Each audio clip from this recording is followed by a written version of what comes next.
Hello everyone, how are you?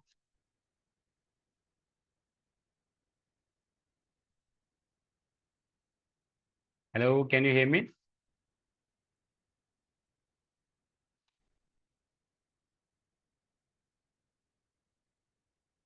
Hello guys, can you hear me? Yes sir. नमस्ते How are sir. you? नमस्कार जी, कैसे हैं आप? बढ़िया सर, आप बताओ। बस बढ़िया। तो क्या किया पहुंच वीकेंड पे गए फिर सर आप घर? लोगों ने? मैं घर से वापस आ गया हूँ वापस। अच्छा जी, घर वापस भी आ गए? जी, वापस भी आ गए। आज मंडे मॉर्निंग से क्लासेस भी ले ली ऑफलाइन बहुत सारी। और बहुत फास्ट हो। कहाँ पास पास में ही है घर। इतना दूर भी नहीं है।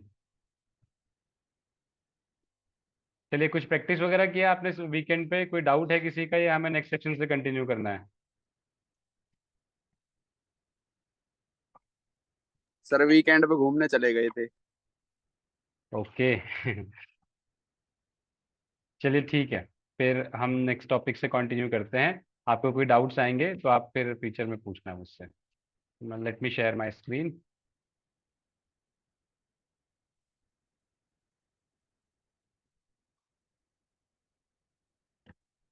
Okay, in our last session, we discussed about the alternate current interface where we used multiple components related to AC, and we also discussed about the relay, why relay is required. And even if you know, we have considered the logic, we have considered the logic toggle.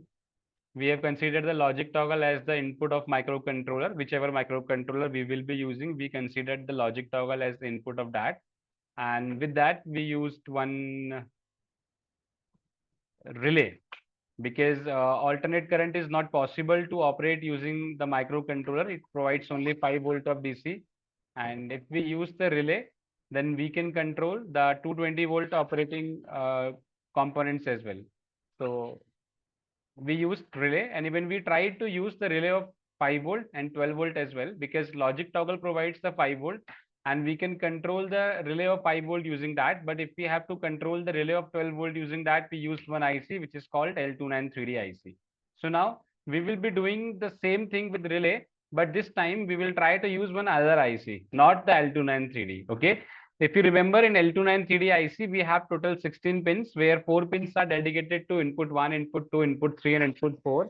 And accordingly, we got 4 outputs: output 1, output 2, output 3, and output 4. Output 1, output 2, output 3, and output 4 are the logics corresponding to input 1, 2, 3, and 4. So if we give the logic 1 to input 1, we get logic 1 to output 1. In the same way, if we give logic 1 to input 2, we get logic 1 in output 2, and input 3 to output 3, logic 1 to 1, 0 to 0, input 4 to output 4, logic 1 to 1, and 0 to 0. Now, we are going to understand one more IC which we generally use to operate the 12 volt device with the microcontroller of 5 volt. So in place of microcontroller, we will be taking the logic toggle, as we discussed earlier as well. We will be using the logic toggle.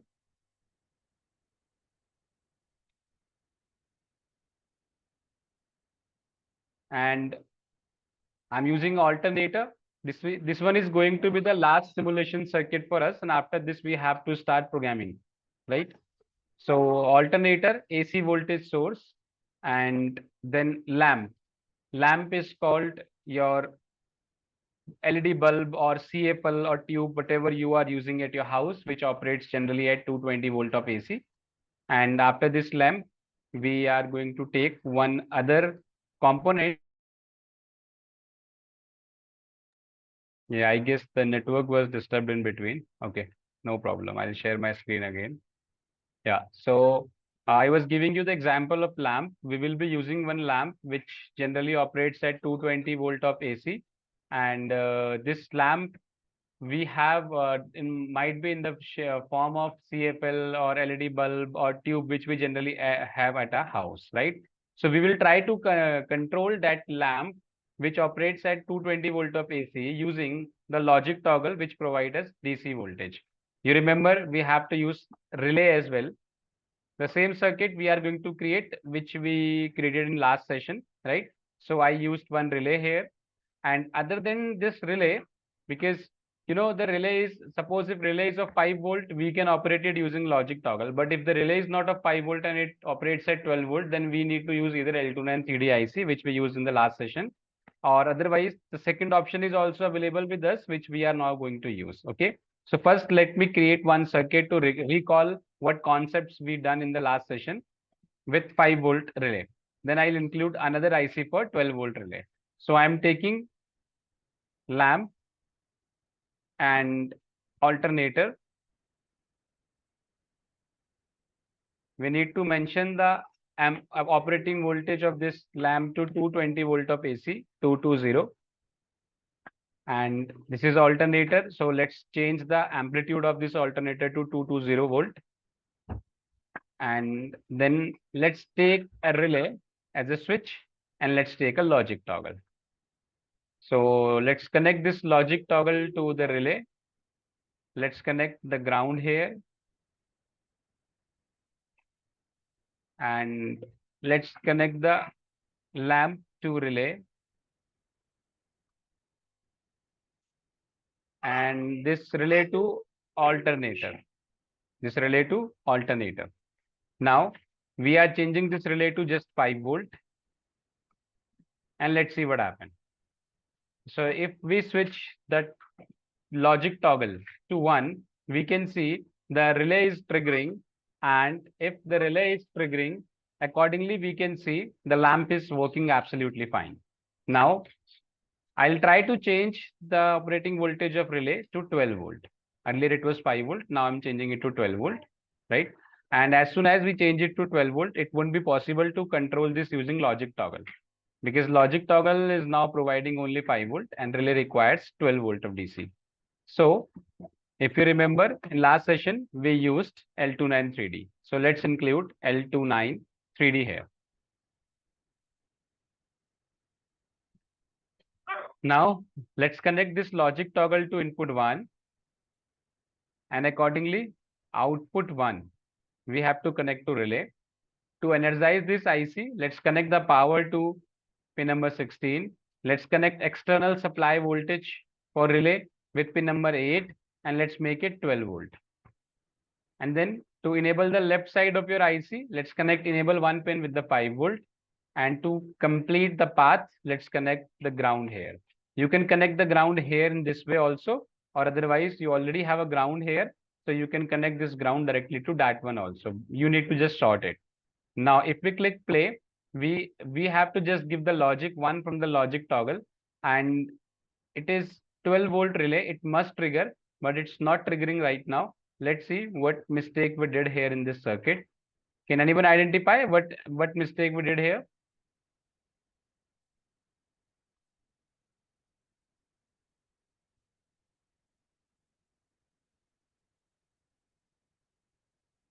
Can anyone tell me what is the mistake here, or everything is fine?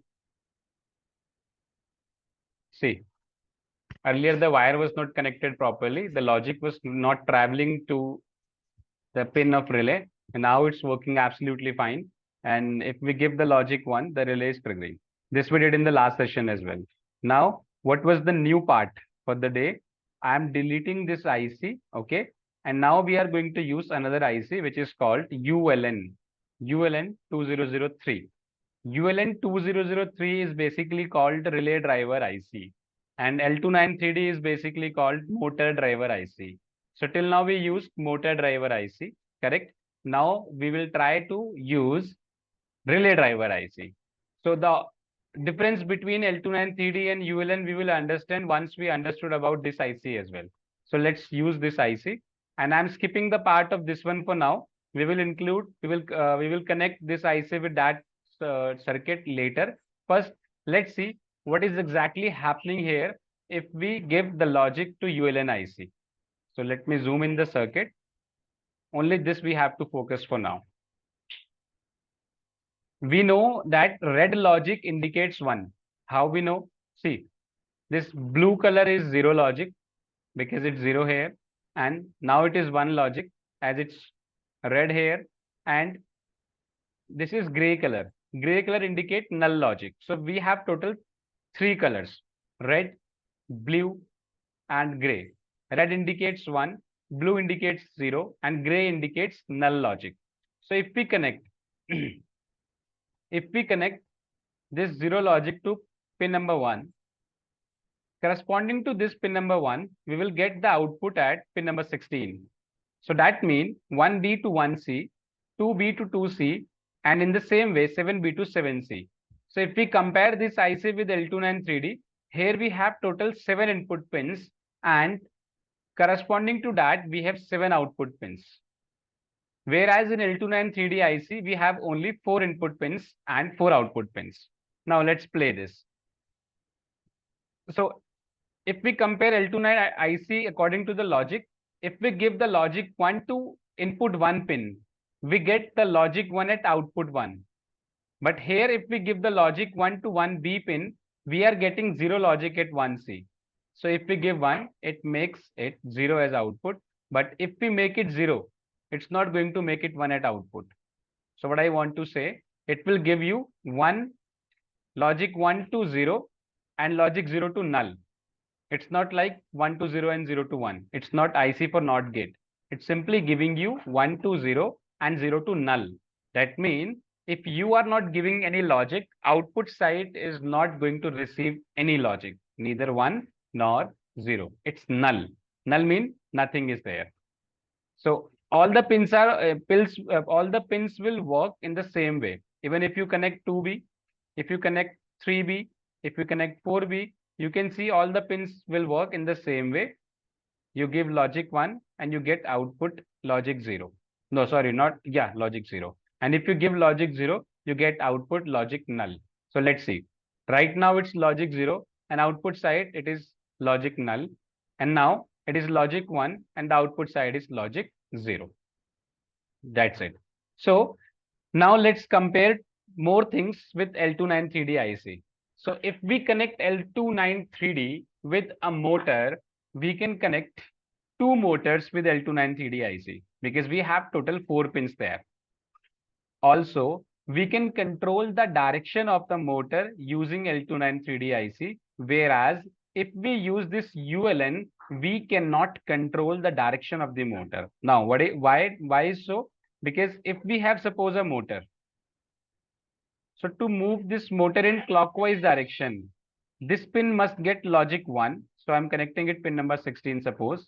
And then this pin must get logic 0, which I'm connecting with pin number 15 suppose. So if we want this motor to work at clockwise direction, here it should be logic 1, here it should be logic 0. And if we want this motor to move anti-clockwise direction, it should be 0 here and it should be 1 here.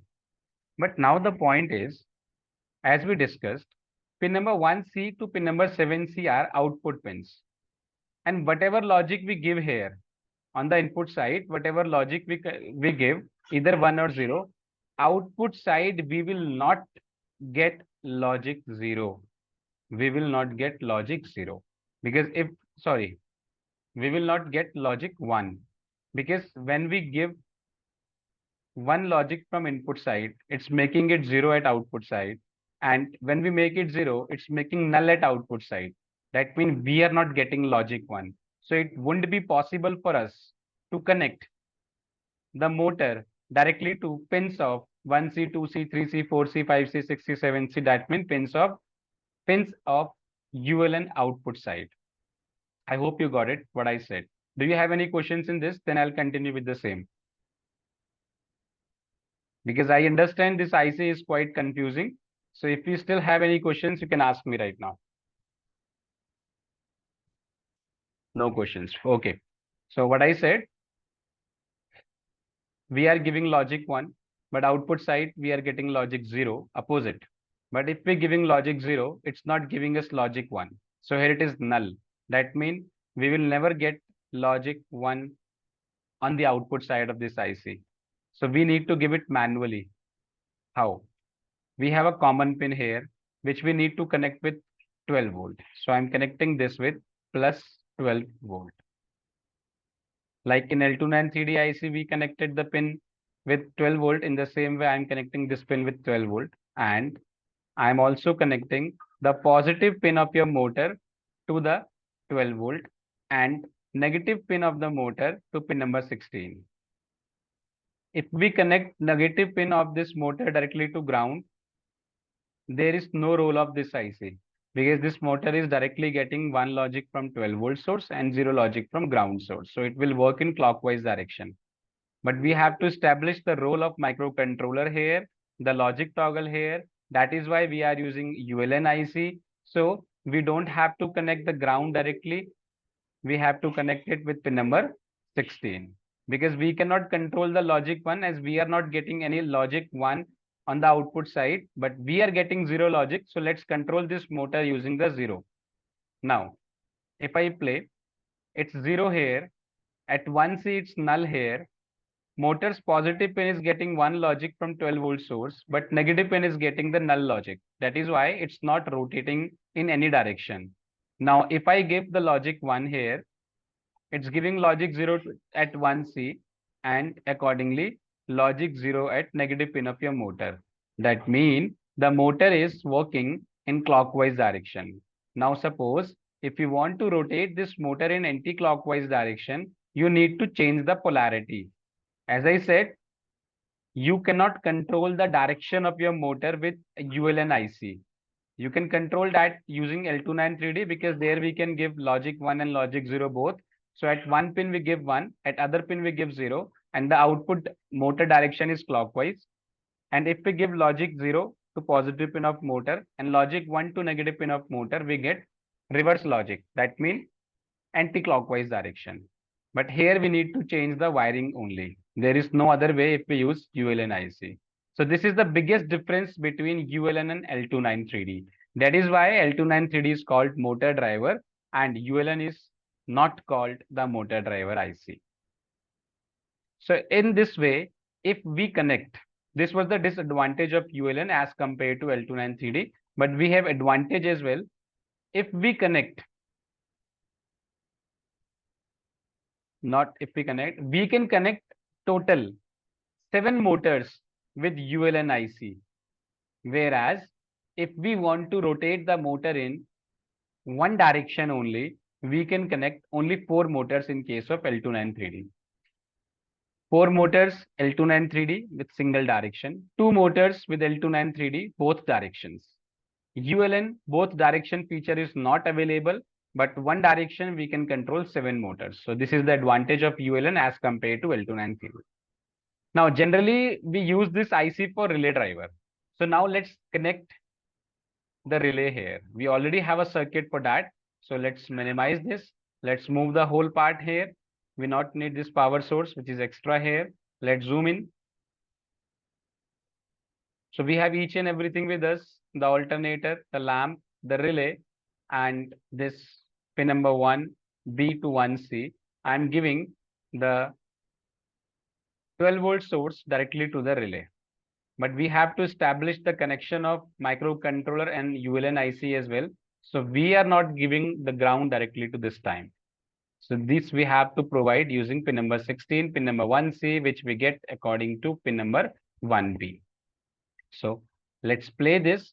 And now let's see. If we give logic 0, the button is not triggered, the lamp is not working. And if we give the logic 1, here we getting logic 0, and here the relay is triggered because the path of relay is completed. At one pin, we are directly giving the 12 volt source, and at other pin, the 0 is there when you give the logic 1. So that's it for this IC ULN, which we generally use for relay driver. If you have a motor like a fan, where you have an application to rotate your motor always in same direction, then you can use ULN. It is advisable. But when you have to control the motor or the fan or the robot in both the directions, uh, you are not suggested to use ULN IC. I'll recommend you to use L293D only. L293D you can use with low operating current motors. If the current consumption is high, then I'll recommend you to use L2989. L298N. L298N is high current motor driver IC. If you have high torque DC motor, you can use with L2989. L293D won't work there. It will start for like 5 to 10 minutes. Motor is going to work with this IC, but after that, the IC will get burned. So we have to use L298N for high current, high torque DC motors. So that is it for the simulation. We have gone through many topics like LED interface, 7 segment, 14 segment, 16 segment, common cathode, common anode, logic toggle in place of microcontrollers, BCD to 7 segment display to convert the logic of 4 pin to 7 pin for common cathode displays of 7 segment. Then we also go through the topic motor clockwise, anti-clockwise, motor with L293D, and motor with ULN. We also understood about the relay driver IC and the motor driver IC, ULN and L293D IC respectively. So that's it for the simulation, right? Now I have a question. Just tell me that, then we will move to the controller programming. Have we discussed about the power supply circuit here?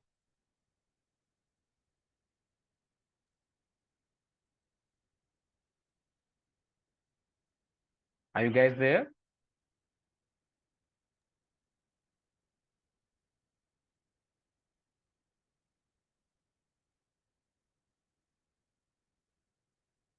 Ashutosh, Aviraj, have we discussed about the power supply circuit earlier? No, sir. Okay, fine. Okay, I'm not telling you right now. Okay, first let's try to understand about the microcontrollers. So, as I said earlier as well, embedded system is the combination of hardware as well as software.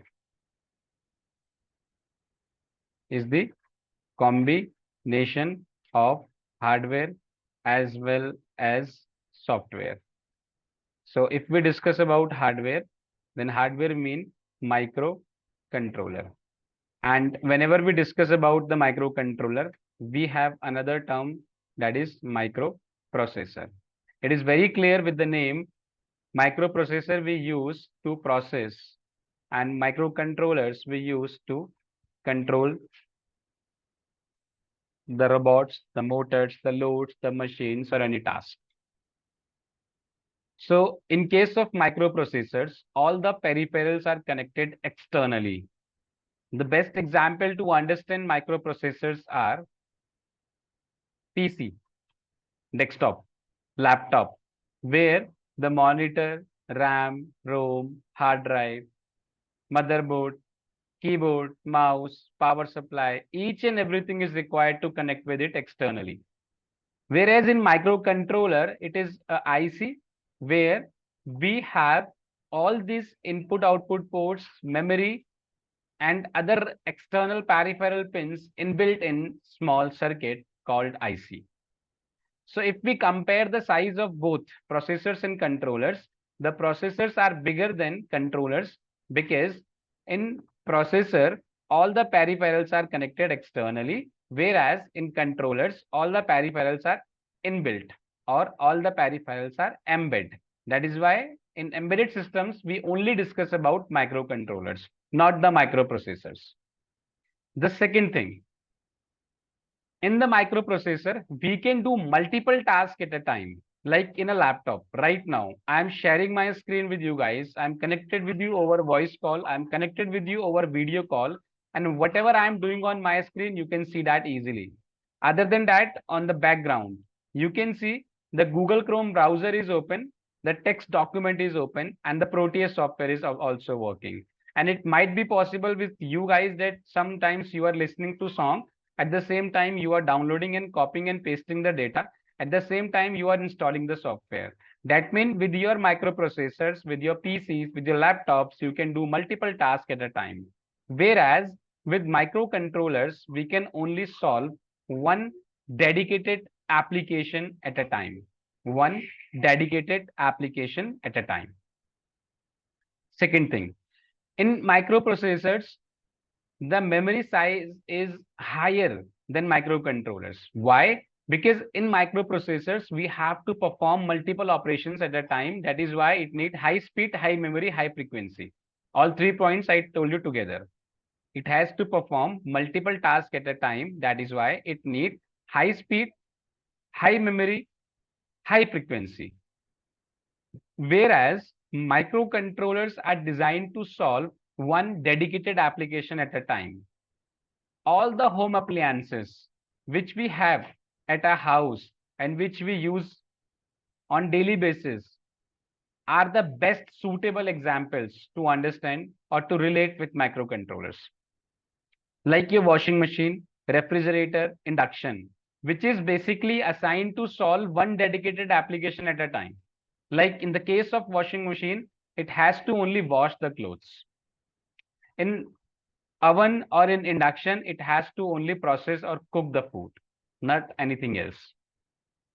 So that is why the memory size is smaller, speed is not required for too much processing, and high frequency is also not required. It has to always run the same program. So that is why sometimes you will see there are a lot of controllers which have only KBs of memory. Whereas in microprocessors, now we have TBs of memory, terabytes, and the RAM is around 16 GB now. So this was all the comparison between microprocessors and controllers. Although we don't have to study microprocessors in the case of embedded systems content, but this was the part of basics. We must have knowledge about it. So I told you about that. Now, in the list of microcontrollers, there are a lot of microcontrollers available in the market, like 8048. 8048 was the first microcontroller. Then we have 8096, 8051, AVR, Arduino, PIC, ARM, ARM, Raspberry Pi.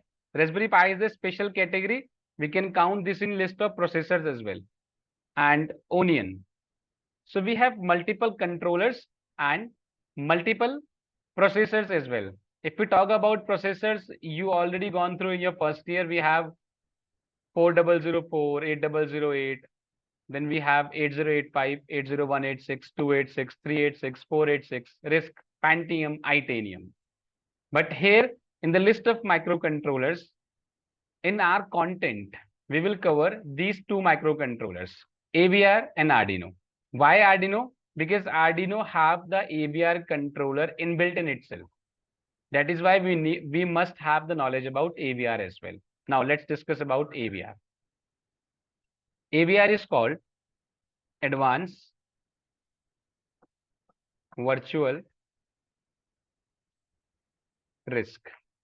Advanced Virtual RISC. This is the controller which has three different families. This controller belongs to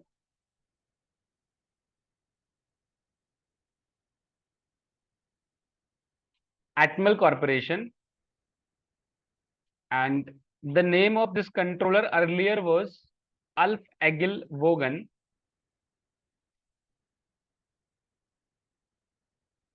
Vegard Woolen,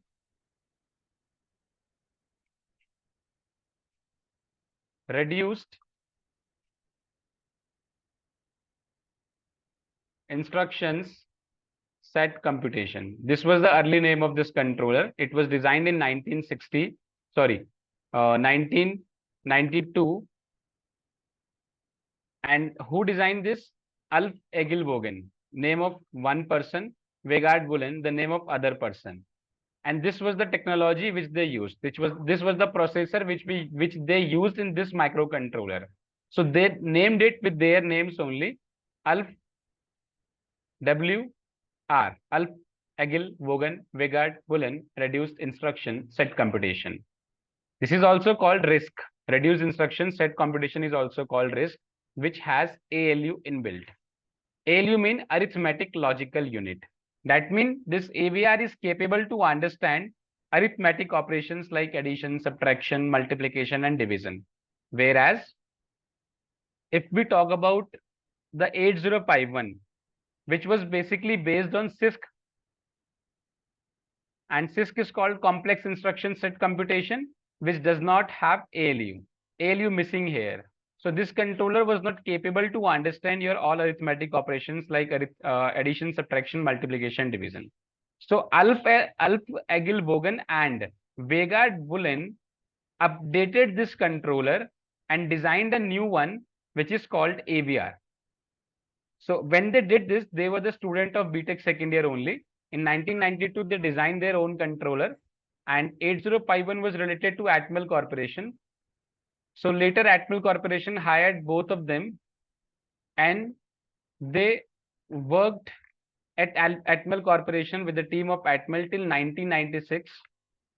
And whatever advancements, whatever updates they can do, they did in that AVR, and later in 1996, Atmel Corporation patented the controller with their name and fired both the students, Alpegel Bogen and Vegard Bullen, from the company and changed the name of AVR to Advanced Virtual RISC.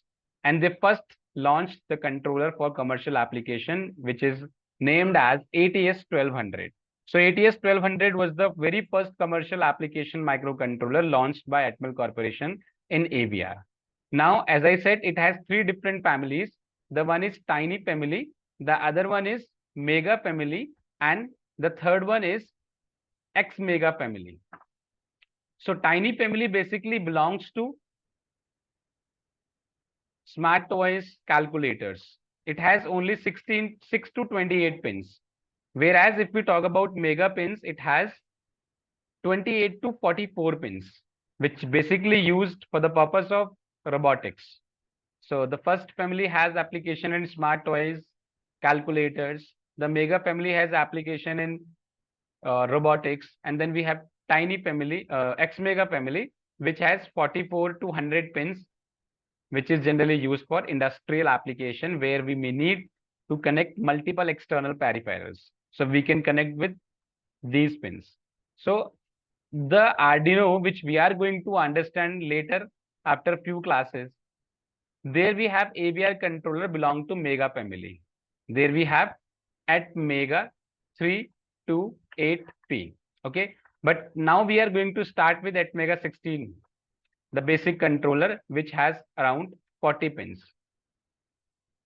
Now, what AT stands for here? AT stands for Atmel Corporation, mega stands for mega family, and 16 stands for 16 KB of memory.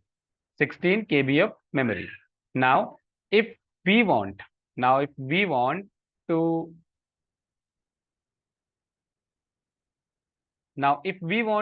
to check the pin description, total we have 40 pins, 20 on left side, 20 on right side each, and here we have total 4 ports.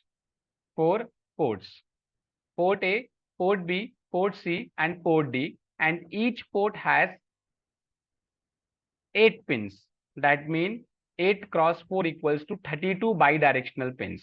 So I'll explain you here. This is the pin diagram, right? The first pin to pin number 8 is PB1, PB0 to PB7. PB means port B0 to port B7, which we can use for both the directions. Then pin number 9 is reset, to reset your program. Suppose if you blinking your LED for 10 times and 4 times have been passed, and now you click the reset button, you tap the reset button, or you turn on the reset button, the microcontroller will go back to 0 position. That means it will restart your program for very 0.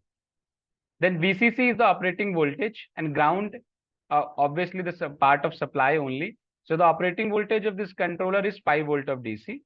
Let's skip pin number 12 and 13 for now. 14 to 21, we have port D0 to port D7, and 22 to 29, port C0 to port C7. 40 to 33, we have port A0 to port A7. Port A has one other feature called ADC, analog to digital converter. So sometimes if you want to connect analog sensors with it, you can connect 8 sensors together, starting from pin number 40 to 33, port A0 to port A7. Now, 30 is AVCC, which is required. This is the supply of analog. If you use analog sensors with it, you need to connect 5 volt source to 30 and ground to 31. Then 32 is the reference voltage which you need to set according to your parameters. Suppose you are saying at 18 degrees centigrade, the fan must be on, and below 18 degrees centigrade, the fan must be off. So whatever voltage you are getting at 18 degrees centigrade from that temperature sensor, that is called the reference voltage. You know, sensors understand the temperature, but we know about it. They are a kind of transducer. Transducer mean which convert the energy from one form to other form. Like in the case of temperature, it's reading the atmospheric value and converting that to electrical one.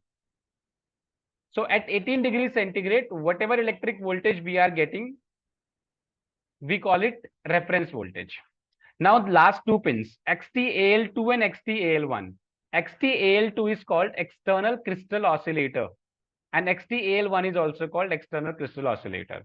The clock frequency of this microcontroller is 1 megahertz. That means it can generate 1 million clock pulses per second, which we generally cannot count, right? And now if we want to generate more clock frequency, more clock pulses, we can increase it up to 16 megahertz. That means 16 million clock pulses per second. If we want to do that, we need to connect XTAL to XTAL1 externally, which has 22 picofarad crystal oscillators. So that is all about this pin diagram, and that is it for the day. You have to revise each and everything. Tomorrow we will start the programming part. So I already shared the software package with you. You have to install Atmel Studio software. So tomorrow we will use two softwares, the one Proteus, other one is Atmel Studio for programming.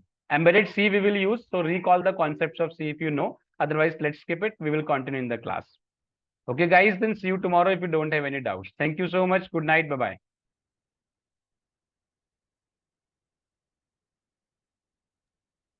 Good night, sir. Good night.